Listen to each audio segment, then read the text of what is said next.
Of course, everything Baldwin, and I went back to him in times of despair or time of confusion. And it wasn't until 10 years ago that I finally decided that maybe it's time to bring Baldwin to a new generation and to hoping that he will help that generation the way he helped me. Of course, you can imagine what we are having right now in the world, Trump being just one epiphenomenon of it. You could feel it 10, 15 years from now. And that was what I felt, the rise of ignorance, the rise of confusion, the abandon of any ideology, of any fundamental point of view. Everything was equal. This bombardment of false information, etc. You could see, and I knew that resonate with Baldwin, the Baldwin I knew. When he tells sentences about, the way the entertainment industry function, it's like the use of narcotic. He wrote that 50 years ago, at a time where you only had 3 TV channels in the US. So imagine what he would have written today. So his prescience was really something that I thought was urgent. And so that's when I decided to go into that project. Okay. My second question, another 2-point question. Can you tell us a little bit about your relationship with the Baldwin estate, who have historically been very reticent in releasing Baldwin's work? I know certainly Spike Lee wasn't able to work with them when he wanted to do Malcolm X, wanted to use Baldwin's first script. Tell me about that, because also there was a quote where you said, if I was going to do Baldwin, I would better make it, I think you said, original. Could you have still made this film without the cooperation of the Baldwin estate? Well, of course not. I would never even try, because the idea is, once I knew I wanted to make this film, I had no idea what film I should make.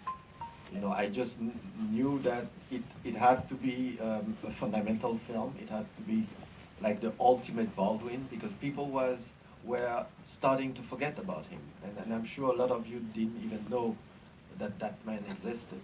So I knew I had one shot. And when I inquired for the rights, of course I wrote to the estate, and funny enough, I had an answer within 3 days, and they invited me to visit them in Washington, D.C., which I did, and I met Gloria Carifa-Smart, who is James Baldwin's younger sister, who worked with him since the age of 21. She's the lady who's referred to in the film who Yes. told him about Malcolm. Yes, absolutely. And she's the head of the estate, and we start talking, and I really frankly told her, I think it's time for a Baldwin film, but I didn't know exactly if it was going to be a narrative or a documentary or even a mixed piece. And she listened to me, and we had a great conversation, and basically she said yes to everything I asked for, which was to have access to everything, And this is unprecedented, never happened in the film industry. You pay an option for a book or a chapter or an essay, but never for a whole body of work. And so I was not sure if it was a good thing to have access to everything, because then the weight was even stronger, and the idea of the film, basically when a filmmaker has that access and he come out with the so-so film, he can go and die somewhere. And so it took me 4 years with, trying to set up a project of different kind. We wrote a treatment for a narrative. I wrote another treatment for a documentary, but still, I still was not satisfied, because I like when a film is totally organic. Why you're making it, what is your link to the film, and how you get the real idea to make it. So I was looking for that entry point.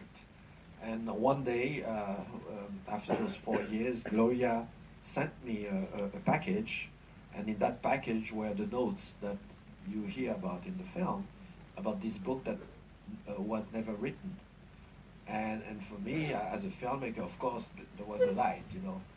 There is a mystery book, and it tells you what that book could be, was going to be. And for him, it was a book about America through the life of those three friends. All three assassinated, all three before they were 40, etc. This enough was magical for me. And nobody had really linked those three men before in that way. And so I knew I had that organic way to enter, to tell a story. And my job was to go throughout his work, his body of work, and find that book and piece it together. Okay, so we have a couple of roving mics, do we? Great. So, because I've got loads of questions, but I figured you guys are here too, so, you know. Has anybody got a question they'd like to ask Raoul? If you're not, I'll just keep plowing on. What? Where? All right. Hi, thank you.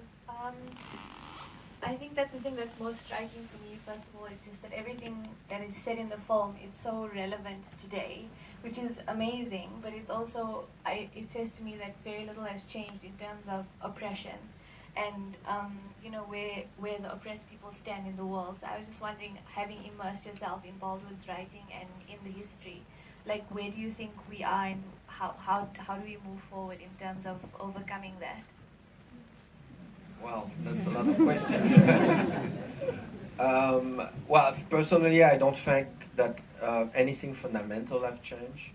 There have been a lot of cosmetic change. There are even a lot of legal change. But I think the life of a minority in the U.S. is quite complicated. And by the way, it's transcend class. You know, sometimes even your money doesn't help if you are in a weird situation.